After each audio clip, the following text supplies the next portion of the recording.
Okay, good afternoon. I hope everybody enjoyed her lunch. We continue with our presentations, and the next talk will be by Olabiyi Obayomi from Nigeria.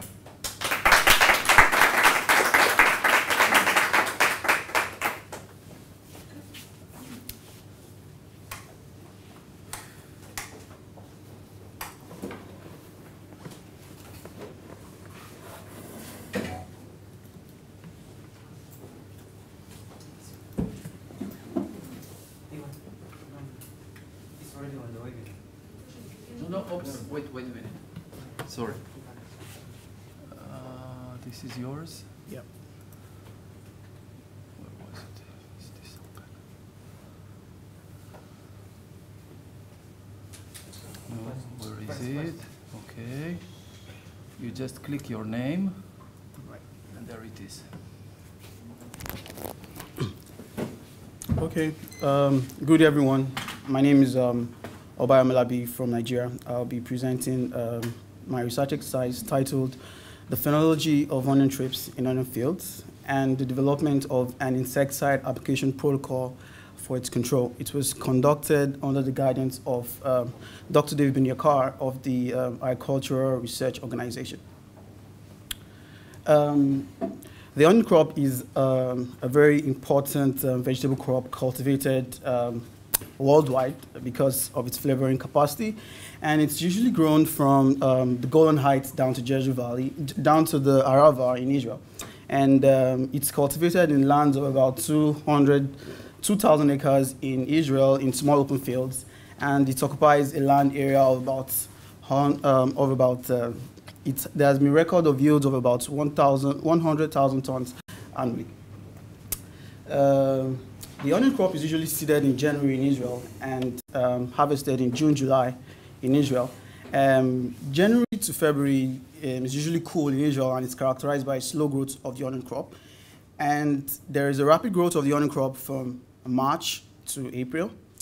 And the maximum number of leaves the onion crop is capable of having is 12 leaves. And this usually occurs at the bulbing stage in May. And afterwards, there is the maturity of the crop, which is usually accompanied by a natural collapse of the leaves. The onion crop is a major pest of commercial onion production, and there has been increasing concern about the crop because of its ability to develop resistance to insecticides and because of its ability to transmit plant pathogens. The onion thrips, with its mouth parts, punctures the leaves, punctures the leaves and causes characteristic silver scar.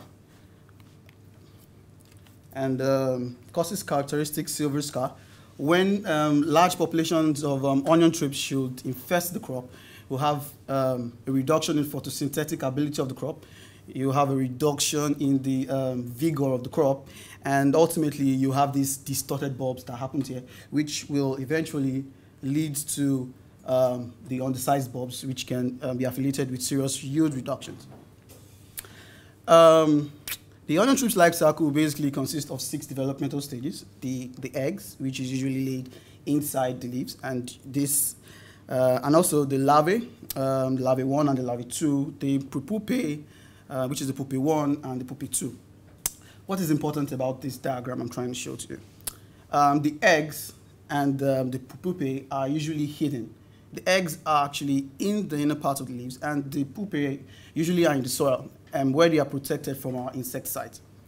In this experiment or research we're doing, we're actually designing protocols that will actually monitor this hatching of these eggs, which actually takes about 3 days to hatch, and the pupae takes about 3 to 4 days to hatch. So we're designing an insecticide protocol that will target this emergence or this hatching of these eggs.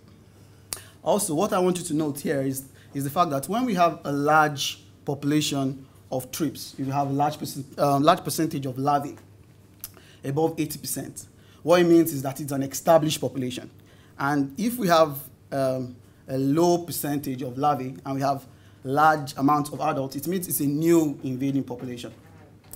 In general, to complete this life cycle, which is a generation, it takes a month for this to occur, which is 1 generation.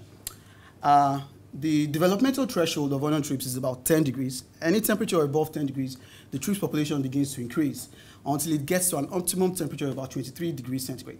After 23 degrees centigrade, you have a decline in thrips population, obviously because of the high temperature, which stressed the onion thrips.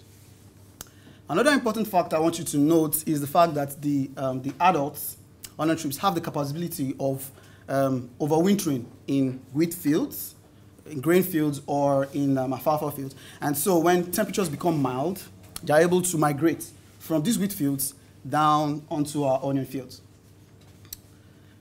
Okay, yield losses in Israel have been recorded as high as about 85% in Israel, with about 20 to 30% actually being caused by the thrips itself. But when these thrips infect the crops with iris yellow spot virus, IYSV, it can cause yield losses of about 70%. The iris yellow virus alone causes about 70% of the yield loss. The iris yellow spot virus is characterized by dry tannins and straw-like appearance of the leaves, which have diamond-shaped lesions.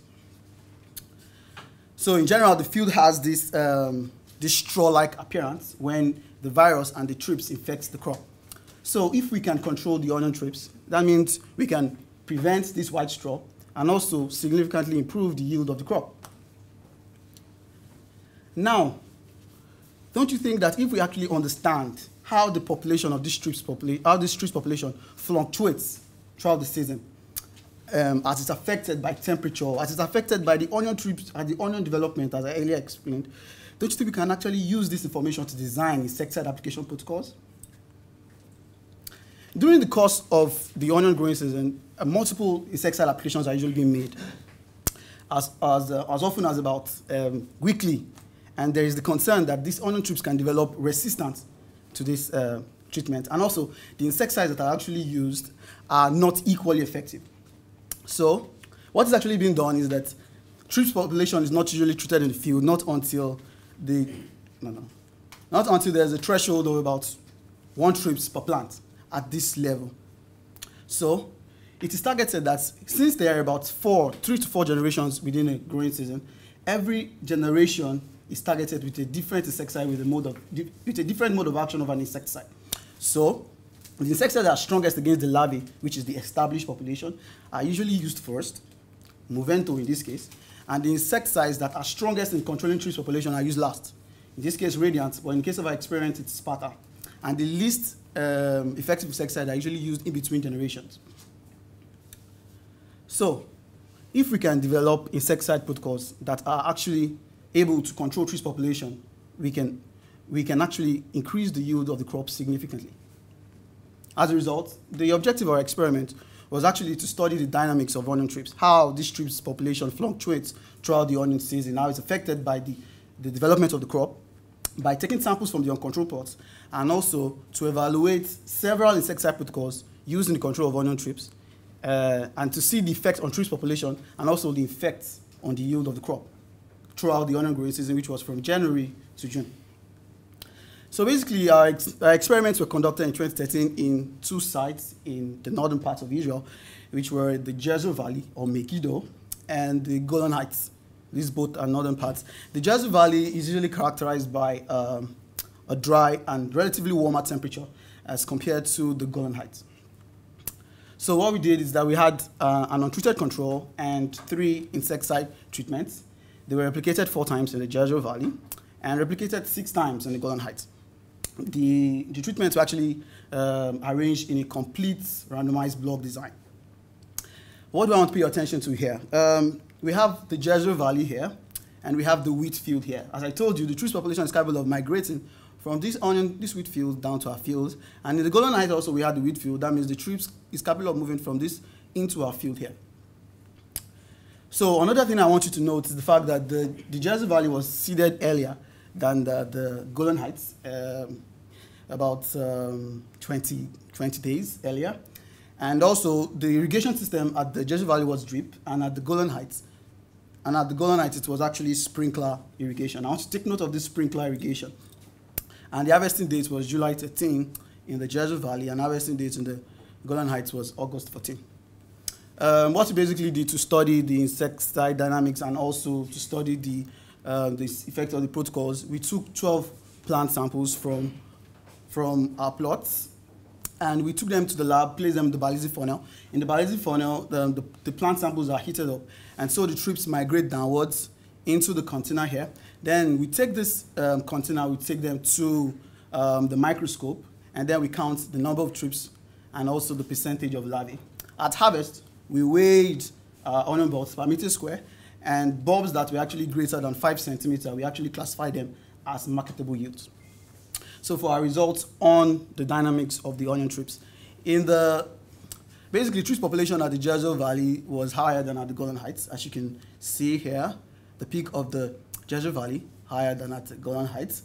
And also the thrips population established earlier at the Jezo Valley, 88%. Like I told you that when we have population above 80%, it makes an established population. It's actually established earlier at the Jezo Valley than at the Golan Heights. And so along the season, they actually both established. Okay? Yeah. So here, that was the per plant level. We actually measured the thrips population per plant. But now going down to the per leaf level, that is dividing the thrips population by the number of leaves that we do have, we noticed a very similar trend. What does this show to us? This means that the thrips dynamics in the Golan Heights and also in the Jezo Valley, they followed a very similar pattern. The insecticides that we evaluated, basically, as I explained earlier, we used Movento, Dicazole, and Sparta. They were the most frequent insecticides we used. And Movento, as I told you, is used against the larvae. And the Sparta is our strongest insecticide used lastly. So we just varied the Mosurol, varied Machal. We just did different combinations every 2 weeks. So what was our result? Our result basically was the thrips population when we used protocol B, the thrips per plant was lowest in first cycle, and also the percentage larvae lowest in first cycle with the protocol B. And also protocol A recorded the lowest thrips per plant in the second cycle, and protocol C recorded the lowest percentage of larvae in the second cycle.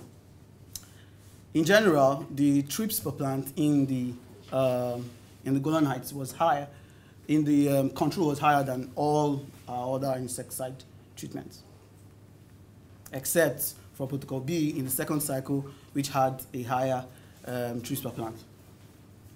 So to the evaluation at the Jezo Valley, we did more or less the same thing, but the only interesting thing you need to note here is the 2 weeks application. This was the 3 days application I was trying to tell you about. The eggs arch or the pupae emerge, then we target the insecticide. More or less the same thing, just that was the difference. The results was that protocol D provided the best season-long control, although not significant, but it provided best season-long, and it recorded the lowest thrips per plant in the first cycle, the lowest percentage of larvae in the first cycle, the lowest thrips per plant in the second cycle, and the lowest percentage of larvae in the second cycle. And in general, the thrips population and also the percentage of larvae in the first cycle in the control was higher than in other treatments, except for protocol A in the first cycle and protocol E in the first cycle, which had the larger percentage of larvae. Protocol E has not proven effective. That is the protocol of 3 days apart that we're trying to do. It didn't prove effective. So for the effect of the insecticide protocols on yield, basically in both fields, we didn't notice any significant difference. Okay, and click note that this is 2012 yield results, because we don't have the yield result for this year yet. But the treatments this year were more or less the same as the treatments last year. So there was no significant difference in both the yields at the Golan Heights and also at the Jezo Valley from the control. And the thrips population, the yield, that is the kilograms per meter square, was much higher in the Golan Heights than at the Jezo Valley. So to the discussion on the dynamics of onion thrips. The onion thrips was a constant pest throughout the onion growing season. It was first noted in mid-March. It rapidly increased till the peak, until it peaked in April, and then it declined from May to June. The decline was actually associated with the high temperatures above the threshold, and also associated with the old plants, the aging of the crop, which could not carry large thrips population. Also, the THRIPS infestation occurred early this year. Movement from the wheat fields onto our farm, it occurred early this year because temperatures this year were higher, they were much higher, so the THRIPS population had a favorable condition, and so they moved from there earlier, and so there was an early infestation this year. The onion population established earlier at the Jeju Valley than at the Golden Heights. This was due to, one, the relatively warmer temperature at the Jeju Valley, which meant the THRIPS came in earlier, and also the difference in the sowing dates that we had, which was earlier at the Jeju Valley, which meant the crop grew more at the Jeju Valley. So because it grew more, the THRIPS were more attracted to it, and so there was an earlier infestation. The 100-fold increase that we observed basically was because we didn't have we didn't collect particular data at that period. It was when scouts took the results, we noticed that there was actually some population there, so there was not really an 100-fold increase.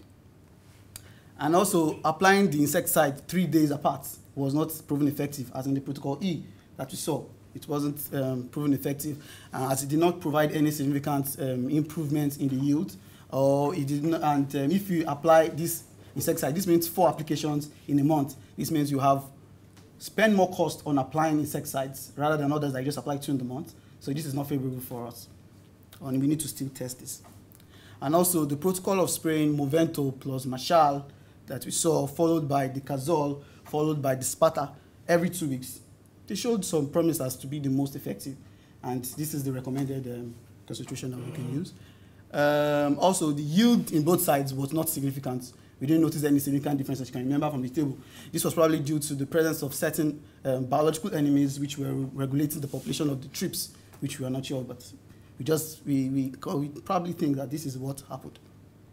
And also, the yields at the Golden Heights were higher than at the Jeju Valley, basically for 3 reasons. First, because of the cooler temperatures in the Golden Heights, which is not it's not quite good for the THRIPS population, and also because of the irrigation type, the sprinkler irrigation that we used, which actually reduces THRIPS population. So if the THRIPS population were reduced, so that means we can have a higher yield since the THRIPS population was reduced. And also the soil type at the Golden Heights was a volcanic type of soil as opposed to the clay type of soil in the Jeju Valley. And this volcanic type of soil supports onion growth, which means more yield. Future studies will be to try to check these recommended protocols that we said, check it in treated and untreated control plots, and see the presence of biological enemies or how effective they can be. And also to see the possibility of only treating between that March and April where we had the rapid rise in increase. We think here that we don't need to treat after April, since naturally the THRIPS population will decline due to the high temperatures and the maturity of the crop. So the significance of our research in conclusion basically is that the peak that we noticed at the end of April can be targeted with our strongest insecticides, which might provide a good control of the THRIPS. And also, protocols A, B, C, D, they showed some promise, and they might provide season-long protection of the crop from THRIPS infestation and also increase the yield of the crop significantly. Thank you very much.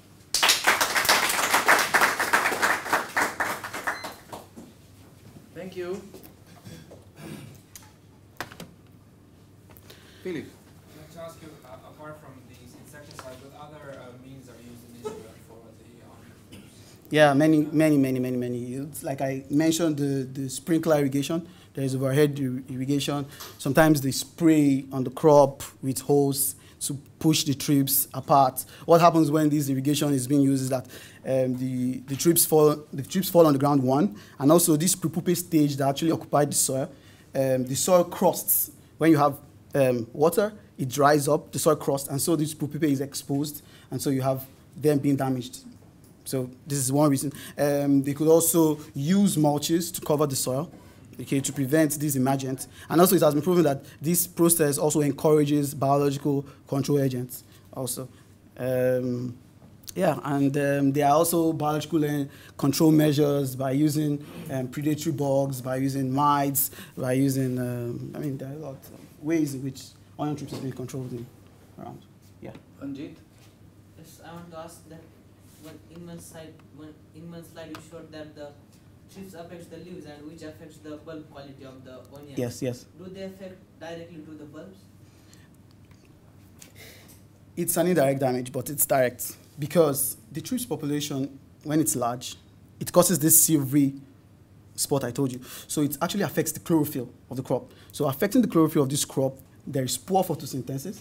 Poor photosynthesis means there is no good amount of starch that can be accumulated in the bulb, which means you have low yields, distorted bulbs, and low yields. So that's how it affects it. Our guest, Uri. What is basically the difference between the insecticides with respect to the stage at which they affect the thrips, or how they affect? Because you said stronger insecticide. Yes, yes. It's based on research. Based on research, it has been studied and it has been noted that Sparta, the ingredient actually is spinetoram.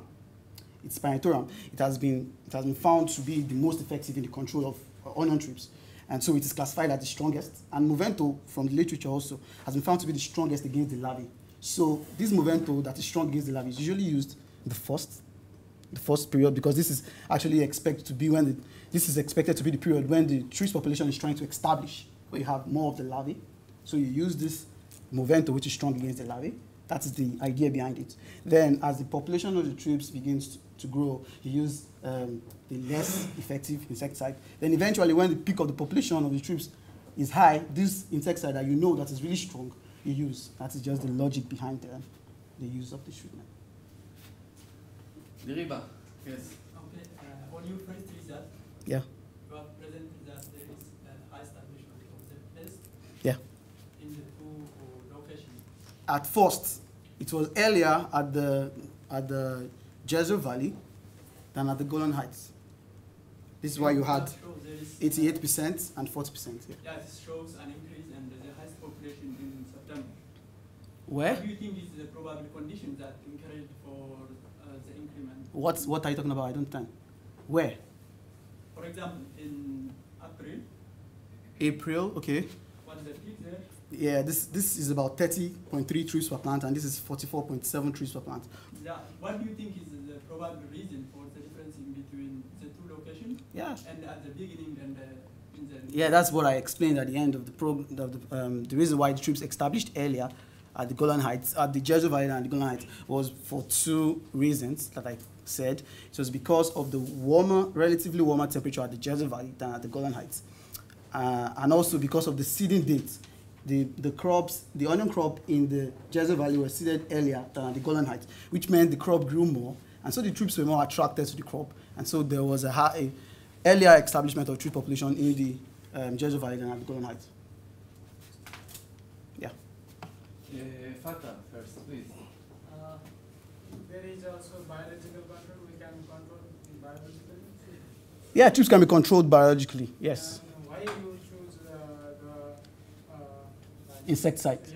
Yeah, Yes, insecticides have been proven to be the most effective ways of controlling the thrips population. Biological control, as you know, there is a level in which biological control can control your thrips.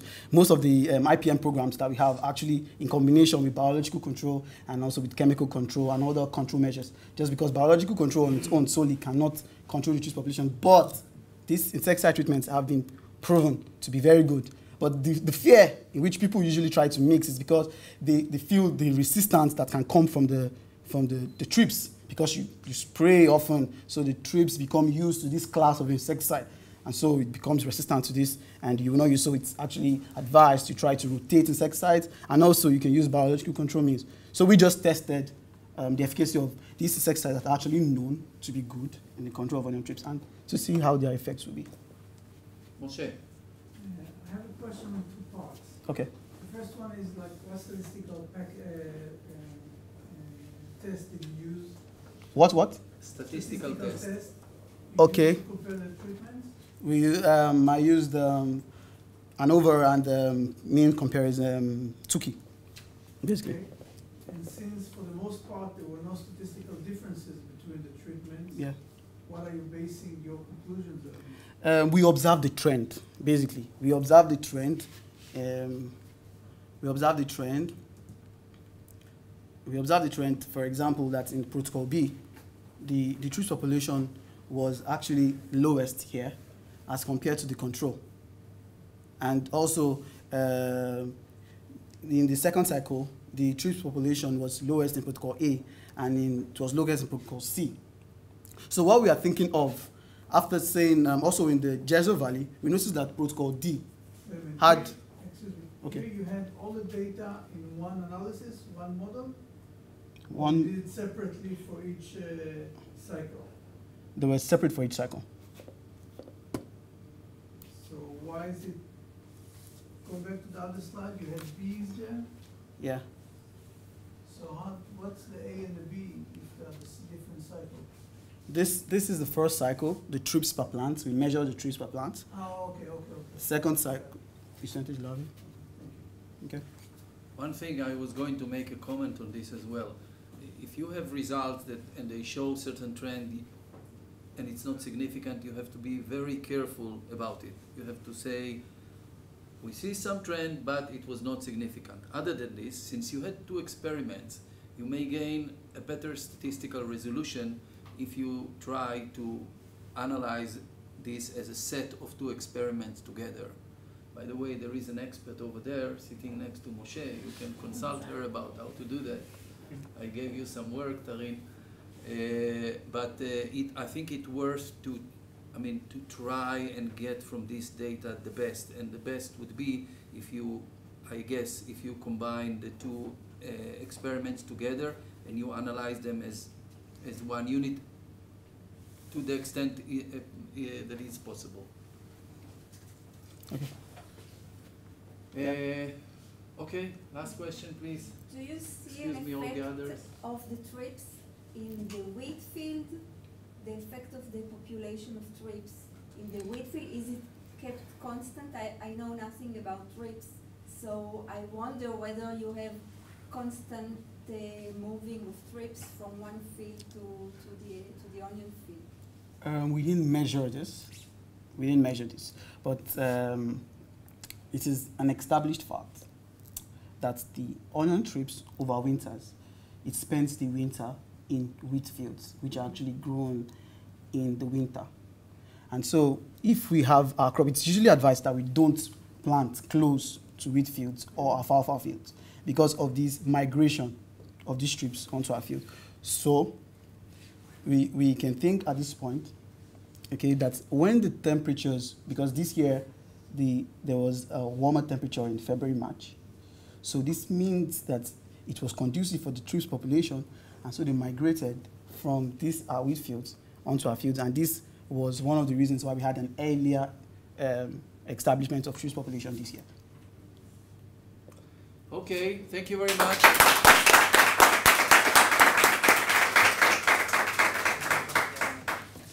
And we shall move on to the next presentation. The next presenter will be Teklay Abay from Ethiopia. Please.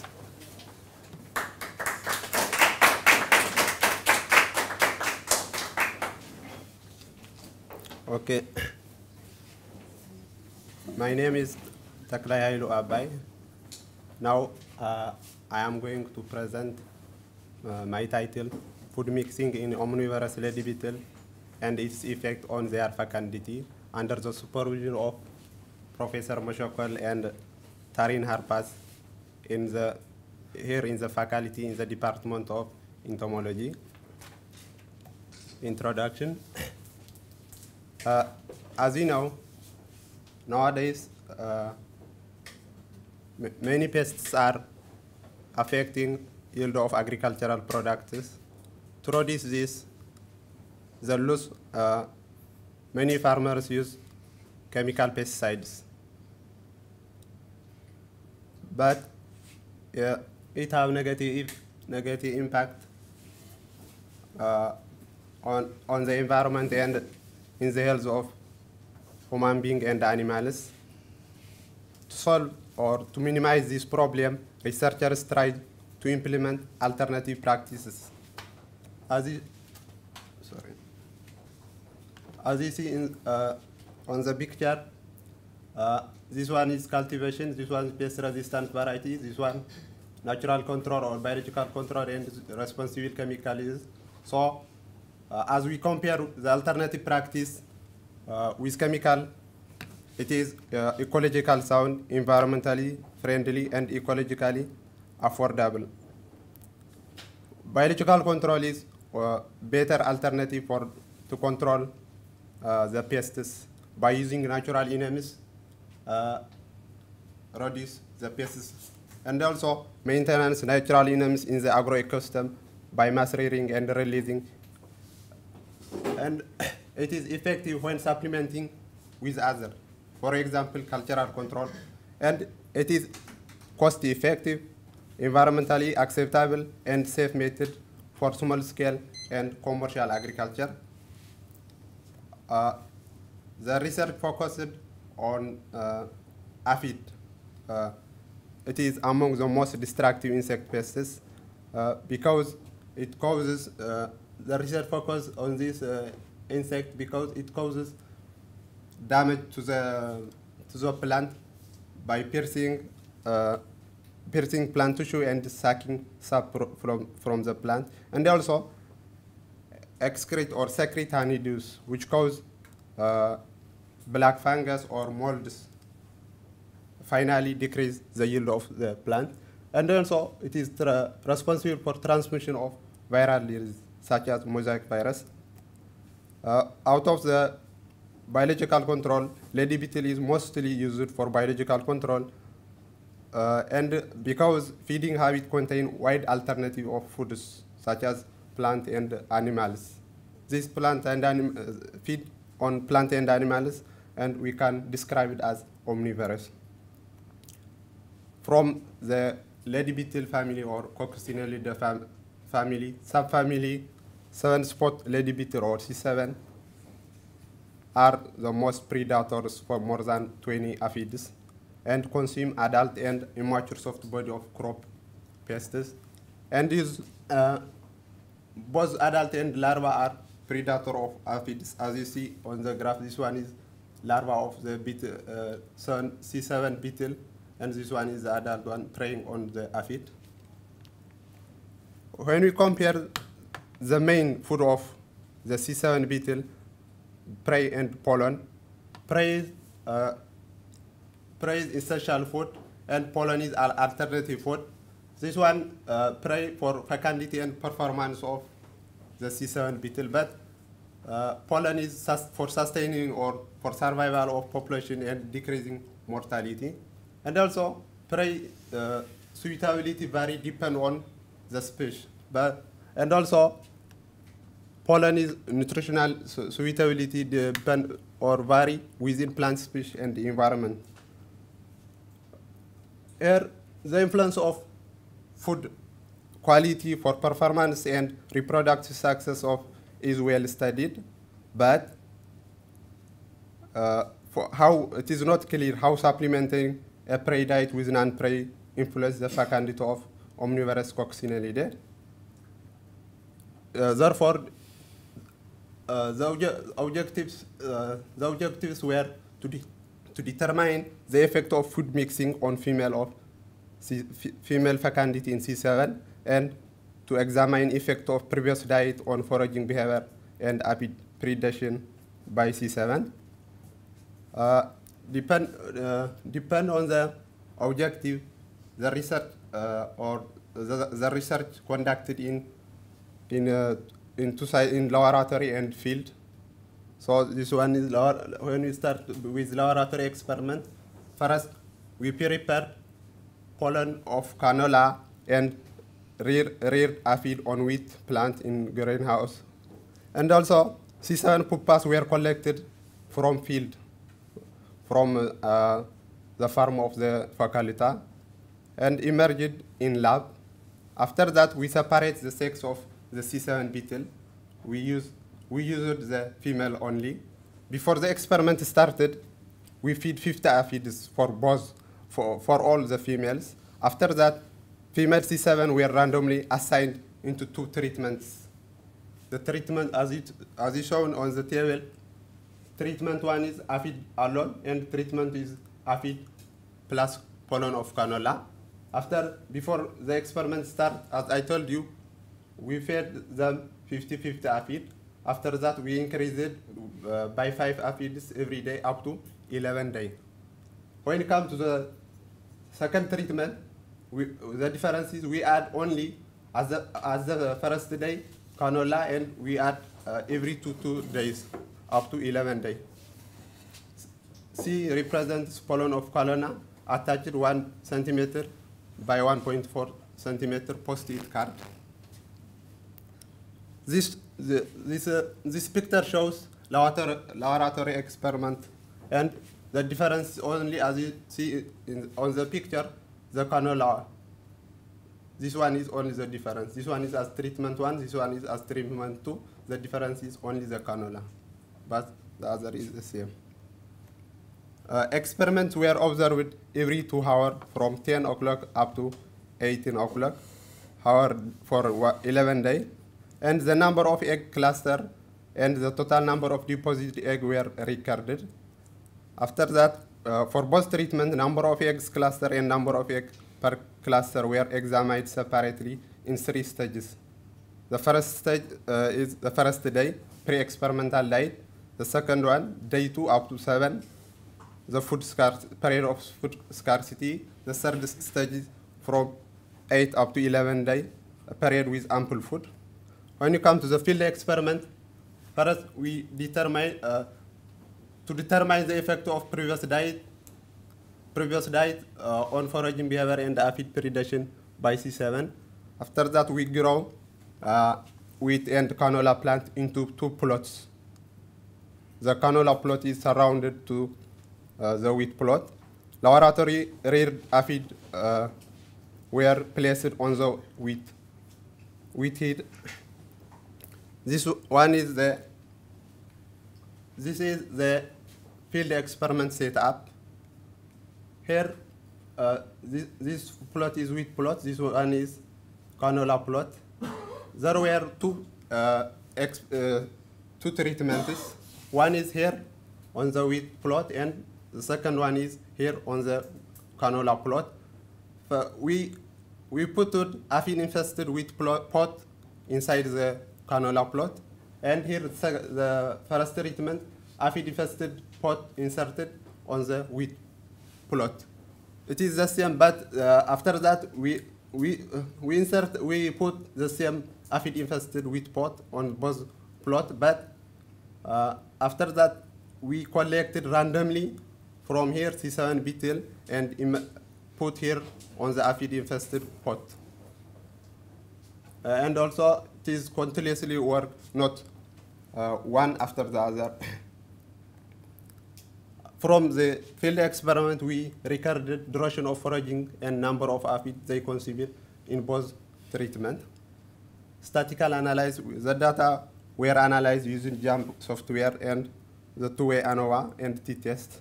The 2-way ANOVA is for the lab experiment and t-test for the field experiment. When you come to the result, this graph shows the effect of diet, number of egg clusters. Here, as I told you in the material and method, this one is pre-experimental diet, this one is period of food scarcity, this one is period of ample food.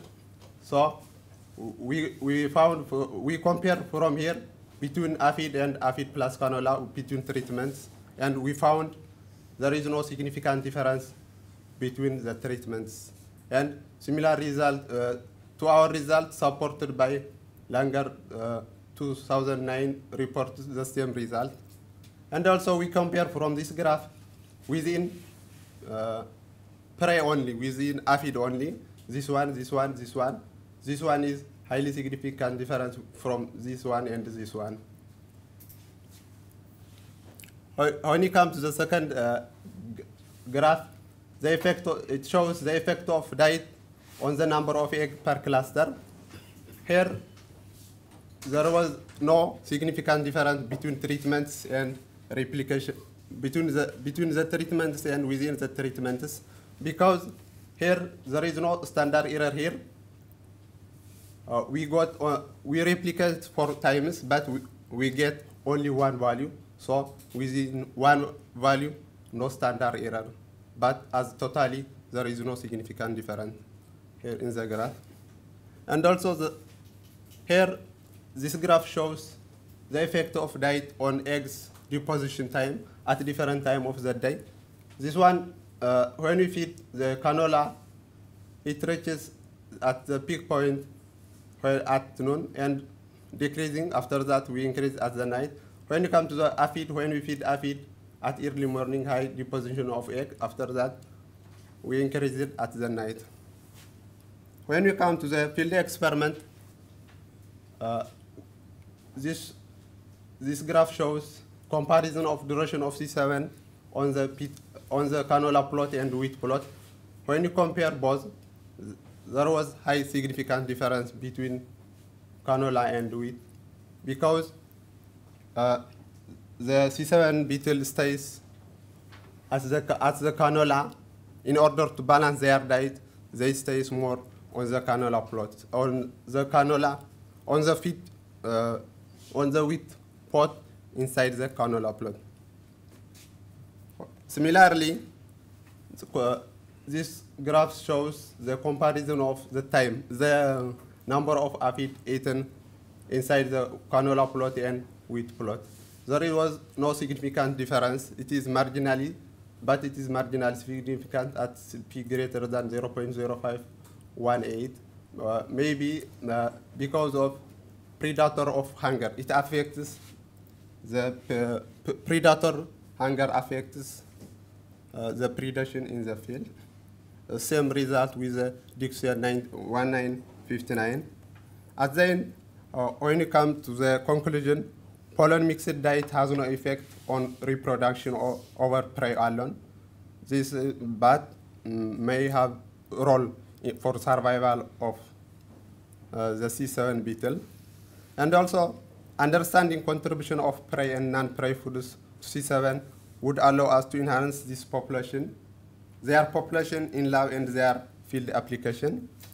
Abundance of C7 for controlling of wheat aphid increase when planting near canola plant.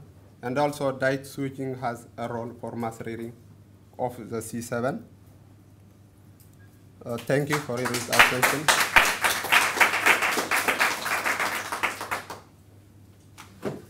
Yes, thank you, Teklay. We are ready to take questions. Yes, Ranjit.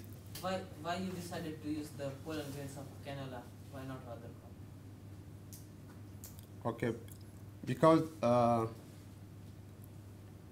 already the experiment were started previously before, because the time my colleagues started the experiment for her PhD, so I continue with that for preliminary experiments. Tanmayee? Can you go back to the field experiment? Sorry.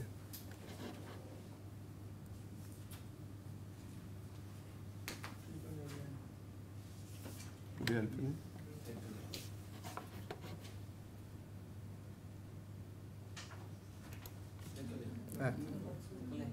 Oh. No, just a second. Sorry.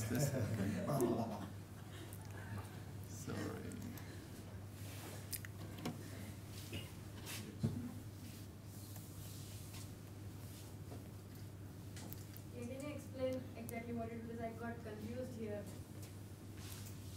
Here, there was 2 treatments. Here, oh, sorry. Here, inside the wheat plot and inside the canola plot. After that, we put aphid-infested wheat pot inside the canola plot and inside the wheat plot. The same aphid-infested wheat pot. This one is aphid-infested wheat heat pot. The spike of the wheat immersed in the pot like thing. So after that, we put here in both fields So after that, we collected randomly from here C7 beetle and put here in the wheat infested one. And also here from this to this. So with here, after that, we recorded the time for how long they stay and for how many aphids they ate. So. Shilpa, please. Here we are checking the population of thrips. They were developing in field, like in different species. What? In field experiment. Okay. We are checking the multiplication of thrips, aphids in field condition in different species of plants. No. Galuna or, This is not my object. it's not object. I'm asking No, generalization. no, only in field. Here, I didn't check. In short, You didn't check the population. no. My objective is to determine where they stayed, inside here and inside the wheat infested You were pot. checking the which species will prefer by the aphid. Yeah, which one for how long they stay.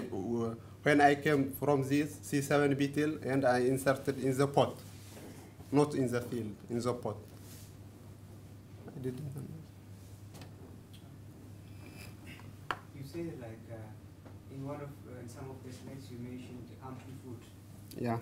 So what do you mean amplitude? Did you measure the level of the food that these insects get saturated, or what was your reference to say it's amplitude?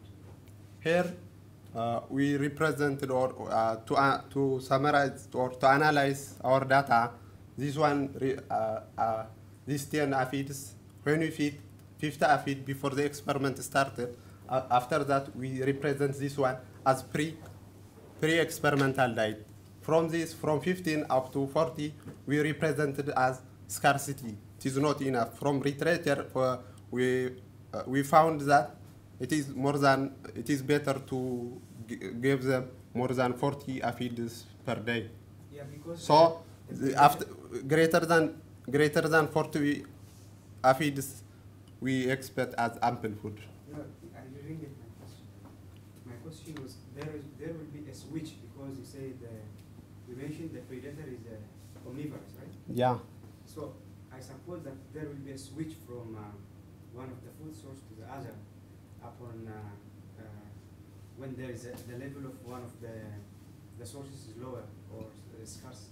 So if you have saturation level, what's the saturation level that can keep the predator to feed on the prey? This is done in laboratory. They didn't get any other food. So that's why we called or represent as ample. For example, when you give them from 10 aphid to 60 aphid, this one represent as pre-experimental diet, but this one is not enough, so we call as scarcity, but more than 45 is we take as to analyze as ample food.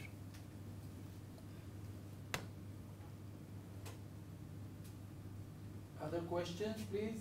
Yes. Okay. Do the beetles cause any harm by themselves? If you have many beetles, do they cause damage? Yeah, for the crop. Yeah. Yeah. What do they do? Just depend. They vary depend on the species. For example, they may cause they vary depend on the species of the beetle. They may be when you use biological control. But the C7 that you used. For the crop.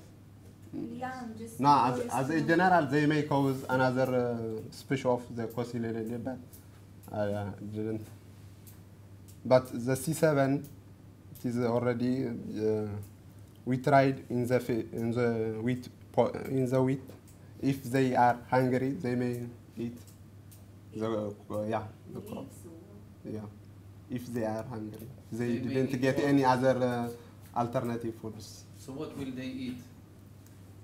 Where? The pollen or the leaves or what? We put inside the No, we're not asking what you've done. Okay. We're asking, let's say, theoretically, there is a large population of C7 beetles on a field of a certain crop. Okay. Will it cause any damage to the crop itself, or not? No. For example, if we take C7 beetle, they didn't cause for the wheat as a damage, but they control as biologically, not cause damage, sorry. Other questions?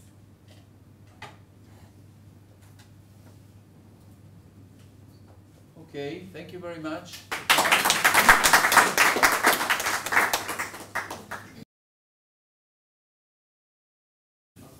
It's too low, too high. Too high? You don't want it? You don't want it? I just want to see how. Go up? Go up. Stand on this. I'll call you. Okay. Okay, so we wanted to be exactly on time. We are 2 minutes late, so we'll start immediately. And our next speaker is Tanmayee Torne from India. Please, Tanmayee.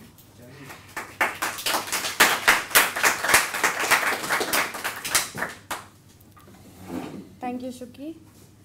Good afternoon, all. I'm here to present my research exercise on looking into involvement of ethylene in pollen thermotolerance and heat stress response. So to introduce my topic, I would like to tell you how heat stress affects the yield of crops, vegetables, and cereals. Exposure to higher than optimal temperatures reduces the yield. Heat stress may be mild chronic or acute short-term heat stress, which reduces the yield of crop and fruit quality. And I'm going to look into involvement of ethylene in heat stress response in tomato. So how does heat stress affect the pollen, which is the most sensitive part of the plant to heat stress? And in normal conditions, pollen look like this in the anther, while in heat-exposed pollen, they look abnormal like this. So heat-sensitive varieties are those varieties which are affected by heat stress and the yield is reduced under heat stress, while heat-tolerant varieties exhibit higher yield under heat stress. They maintain their pollen quality under heat stress. So what is a pollen grain? It is a male gametophyte of the plant. It develops by sequence of events. The first event is microsporogenesis, where the microspore is released by meiotic divisions, while the microspore undergoes microgametogenesis, where asymmetric division occurs to give rise to a vegetative and generative cell for the pollen development. But the data on pollen heat stress response is limited. The mechanisms are not known so much. There was a common notion that pollen is unable to mount a significant heat stress response. But previously, some genes were identified which are involved in pollen heat stress response and may contribute to thermotolerance. And these genes were identified by transcriptomic analysis by cDNA AFLP, Affymetrix gene chip, tomato genome array. So thus, the genes were identified, so we can say that pollen is involved in giving thermotolerance or heat stress response. So the general aim of Dr. Nurit Firon's lab, in which I was working, is to identify and characterize pollen thermotolerance mechanisms for improving high yield under heat stress conditions. In relation to ethylene, it was previously demonstrated that ethylene is involved in thermotolerance, but it was demonstrated in vegetative tissues in Arabidopsis. And the data involvement of ethylene in pollen development and pollen heat stress response is less. So going to my objectives, my first objective was to test the effect of exogenously added chemicals, ethylene inducers. For example, I used ethylene gas on pollen quality and gene expression under control and heat stress conditions. And the second objective is to test the effect of a mutation in ethylene receptor on pollen quality and gene expression under control as well as heat stress conditions. So the first experiment I did was just to see how heat stress exactly affects the pollen quality. And for this I used two stages of pollen. One was in mature stage pollen grain which was on the flower, and the second stage was germinating stage in vitro. So these two stages were compared to see the pollen quality. On mature stage of pollen, 38 degrees and 45 degrees Celsius heat stress was applied, and the pollens were analyzed by staining by Alexander dye. And in germination stage in vitro, the pollen grains were put into germination solution, and the heat stress applied was 32 degrees Celsius and 35 degrees Celsius, which were further sampled and analyzed. So how the pollen grain looks under the microscope: this is the germinating pollen grain, this is the viable pollen grain, and this is the dead pollen grain. The viable pollen grain is stained pink by the Alexander dye because it stains the cytoplasm, and the germinating pollen grain is seen with a germinating tube. So the results for this experiment: first, this graph shows the percentage of pollens on mature pollen grain on the flower which is exposed to heat stress. This is the control at 25 degrees Celsius. As compared to control, the blue bar shows germinating pollen grain. So as compared to control, we see that in 45 degrees Celsius exposed pollen grain, the germination decreased drastically, while at 38 degrees Celsius, the germination is similar to the control conditions. In germinating pollen grain, in vitro, the percentage of pollen was seen, where the germination in control condition is seen here, but at 35 degrees Celsius, the germination decreased drastically as compared to control. So here I want to show you that at 35 degrees, the germination in germinating pollen grain decreased drastically on heat stress at 35 degrees Celsius, while in mature pollen grains, even at 38 degrees Celsius, the germination is not as low as seen in 35 degrees Celsius. So this experiment concludes that heat stress affects more in germinating pollen grains as compared to mature pollen grains. Mature pollen grains are on the flower, which are relatively dehydrated. So going to the main aim, the first aim of my research exercise, it was to test the effect of ethylene pretreatment on pollen quality of tomato plants following acute heat stress conditions. So flowers were first treated with ethylene and they were subjected to heat stress. Before using ethylene, we all know that ethylene induces abscission of flowers and buds. So before pre-treating the plants with ethylene, we needed to know the minimum concentration of ethylene which will give us minimum flower drop. So we did an experiment by calibration of ethylene, and the concentration of 0.5 ppm and below that gave us minimum flower drop. So we used this concentration, 0.25 and 0.5 ppm, for the further experiments. So the method was, plants were kept under control conditions. They were treated with ethylene gas. These are the concentrations. Air was control for ethylene. Plants were given heat stress at 50 degrees Celsius for 2 hours. And then the pollen stages were collected and they were sampled and stained with Alexander dye and analyzed further by microscopy. So the results are, this result is for A-3 stage. A-3 stage is pollen taken from the bud which is 3 days before the flower opens. This is without ethylene, this is with the treatment of ethylene.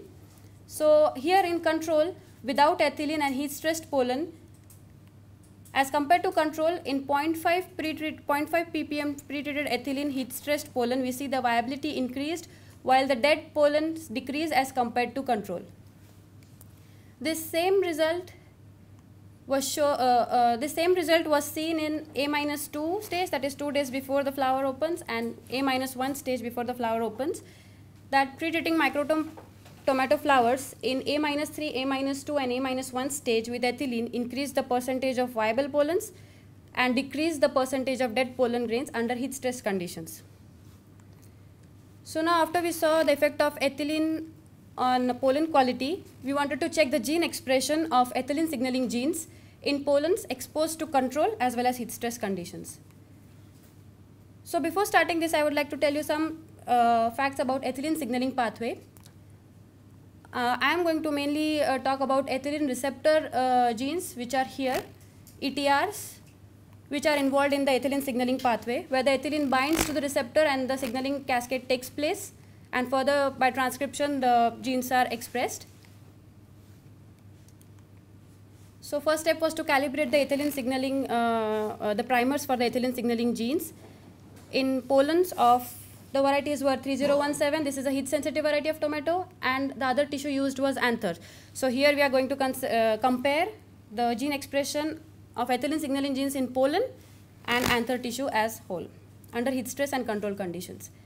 So the method for this experiment, the RNA was isolated from the pollen of 3017 variety and microtome anther of microtome flowers, which are subjected to control and heat stress conditions. Further, the cDNA was synthesized, and two stages of pollen were used. One is A, that is pollen at anthesis stage, which is the open flower, as you can see here, and pool. Pool is A-3, A-2, and A-1 stage, which is 3, 2, and 1 day before the flower opens. So these are the two samples we used for the gene expression analysis. So the results of this experiment, this gel shows the gene expression analysis in pollen. Here we can see this is the A samples, which is control and heat stress at anthesis, and this is pool, control and heat stress, which is in the developing stages of pollen. So here the gene we saw the expression was heat shock protein, small heat shock protein gene.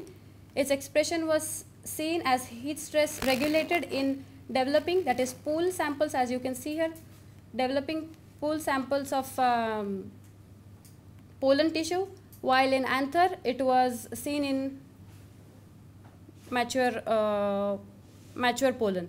So the gene expression was heat stress regulated in pool in pollen and mature in anthers. The second gene which we checked was ETR2, it is ethylene receptor gene, and ETR2 we got the result as ETR2 gene expression was heat stress down regulated in maturing pollen and mature anther. As you can see here, it is down regulated under heat stress. The next gene was ETR3. Again, it's a ethylene receptor gene. Higher expression of ETR3 was seen, and upregulation in anther. As you can see, it is expressed more in anther as compared to pollen. The next gene was ETR4. ETR4 was very slight expression, it's not clear here, but it's very slight expression was seen in maturing pollen in the pool sample, but not in the heat stress sample, and expression was not seen in anther tissue. ETR5 is another ethylene receptor, which was heat stress regulated in developing pollen in the pool, whereas in mature anther tissue the expression was seen, but it was low. So this experiment concludes that there were differences in expression of ethylene signaling genes in response to heat stress and control, and in pool and A stages of pollen as well as in anther, and these expression should be further verified by quantitative PCR. So the second main aim of my research exercise was to test the effect of mutation in an ethylene receptor gene on pollen quality and gene expression under control and heat stress conditions. So the effect of ethylene receptor, the effect of mutation on ethylene receptor on pollen quality was previously done in our lab, and the results indicated that the NR is a mutant in ETR3 gene. It's mutated in the receptor of ETR3 gene, and this NR is exhibiting high heat sensitivity at level of pollen quality. So that means here we conclude that effect of mutation caused higher sensitivity to heat stress of the variety. So my experiment was to test the effect of mutation in an ethylene receptor on gene expression under control and heat stress conditions. Again here the pollen from NR, which is the mutant in ethylene receptor gene, and its wild type Pearson were used, and the pollens used were from pool stage, that is these three stages as we have seen before, and the anthesis stage. The expression analysis was done by isolation of RNA, then cDNA synthesis, and this expression analysis was seen mainly in two genes, that is MBF1 and IN2. MBF1 is multi-protein bridging factor, which is involved in ethylene signaling pathway, as well as some information is there about it is expressed highly expressed in heat stress, and ethylene insensitive gene. So the results here show MBF1 expression is more in heat stress sample, as you can see here. In heat stress samples, the expression is more in NR, that is mutant, as well as Pearson, the wild type. But the expression is more in wild type as compared to the mutant. The second gene we saw was ethylene insensitive, that is IN2 gene, which is insensitive to ethylene. The expression here shows that IN2 may be heat induced in maturing pollen grains as compared to mature pollen grains. The expression was more in maturing pollen grains. As you can see, is in pool, it is more than A, anthesis stage. And this experiment, I wanted to show that expression difference of genes MBF1 and IN2 are observed between pollen derived from plants kept under control conditions and those who are exposed to heat stress. So there were expression differences between the two plants exposed to different treatments. So the overall conclusions of my research exercise are: heat stress has more pronounced effect on germinating pollen grains as compared to mature pollen grain. Ethylene pretreatment to pollen grain prior to heat stress resulted in high percentage of viable pollen as compared to non-ethylene treated, and it also resulted in less percentage of dead pollen. Preliminary data of the gene expression points that heat stress regulation of some gene which is down-regulated or up-regulated, and this needs to be further verified by quantitative PCR, which is a part of future studies. There is difference in expression of genes in pollen of NR, which is a mutant in ATR3, and Pearson, its wild type, in control and heat stress conditions. And the overall conclusion is, thus we can conclude that ethylene is involved in maintaining the tomato pollen quality under heat stress conditions, which further needs to be analyzed. And also the genes involved in ethylene signaling are expressed under heat stress conditions, but this data is to be verified by using quantitative PCR. Thank you. Also, just a minute, I want to take a minute to thank Dr. Nurit Firon, who was my research mentor. Dr. Ethan Pressman, he helped me a lot for experiments related to pollen quality. Sridharan is he is a PhD student in our lab, and he helped me in every experiment, helped a lot. Dr. Shimon Meyer from Volcani, I did some experiments in his lab, so I also thank him. And Livia Altahan also, she is working in our lab, and I would like to thank her for helping me in all the experiments. Thank you. You said that ethylene has a role in protecting the pollen grain under heat stress. Mm-hmm. Is there a documented result showing that there is a release of ethylene during heat stress, so it activates this yeah, cascade? The ethylene signaling genes are expressed, which are mainly involved in ethylene signaling pathway. Louder. Oh, okay. But ethylene itself, measured under heat stress, does it show no. A burst of ethylene?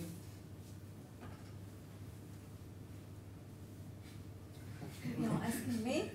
I'm asking her first of all, but if not... I've just seen the ethylene signaling pathway, I mean. Okay. Nurit, can you... So there is data in the other systems that people measure the ACC. And there is data of its involvement during pollen development in petunia.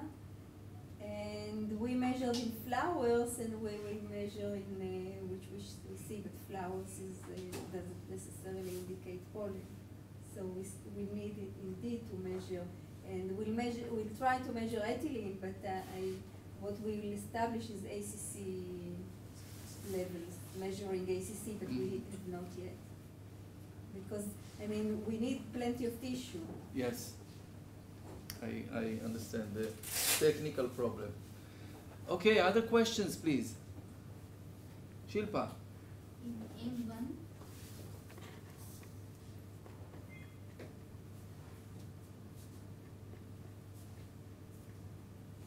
there is a biological indication, so that when we use an inhibitor of ethylene biosynthesis, this is for the anther, we get no anther dehiscence. So this is not for pollen per se, but this we see that you see, so we don't get any pollen outside shedding. So you see it nicely with consistence, but it doesn't mean that in pollen. here you said you're collecting pollen anther, pollen from CD3017. Here?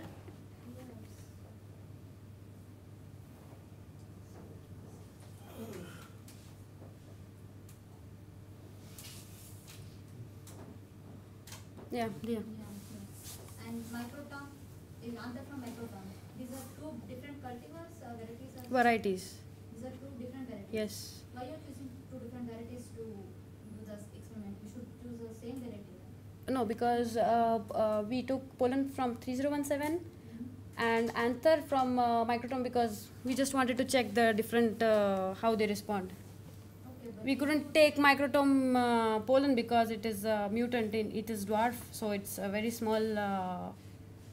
It's a small pollen. But you are not collecting the pollen grains from both the varieties. No.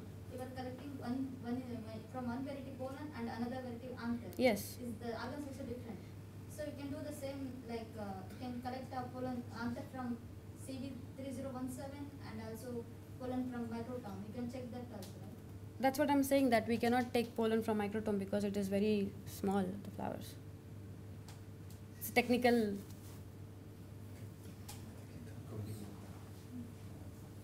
Fatah, please. As I know, if heat stress, the ethylene, endogenous ethylene is production high. And how to it applicable to the informal level, how to measure this thing and how to apply your research in the farmer level, in application. On how to apply ethylene on farmer level? This means, you know, if heat stress, there is indigenous ethylene increase. If also you apply the exogenous ethylene, it may be effect to the plant. And you told exogenous ethylene tolerate the heat stress. And how to convince us how to apply your research to the farmer level and applicable. First, we are looking at exactly what exactly is affecting, like what exactly is increasing the ethylene in, like is ethylene really responsible for heat stress regulation? I mean response. So when we'll be sure, then It means you are checking the. we are checking, yes, and still more data has to be. No, yes, the experiments are going on. I mean, it's in process.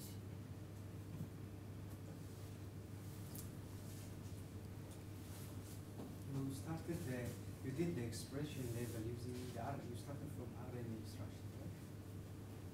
Is that the trend to do expression from RNA? Because you came back again to CD and you established. Yeah, we want to do RT-PCR and further real time. Why you cannot get DNA so that you can directly express? What's the reason? Why you start with RNA instead of DNA? The expression. We followed the literature. And expression analysis is usually done by RT-PCR. I know, can you explain? I don't understand why it's done like that. I don't know. I just followed the literature.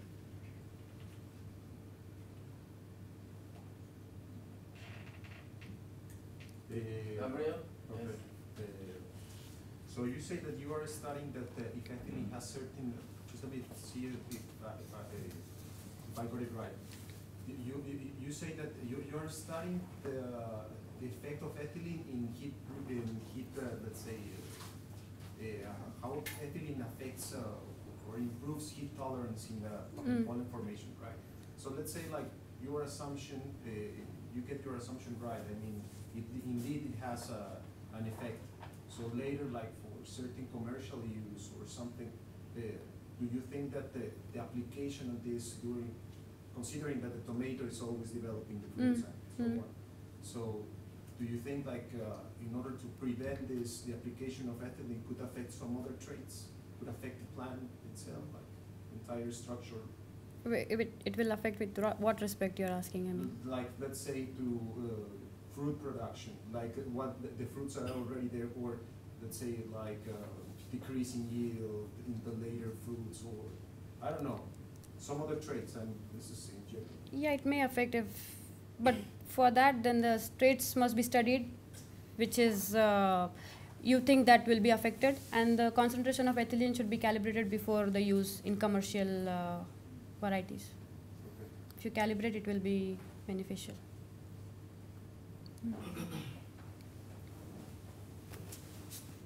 Other questions, please? Okay, so thank you very much.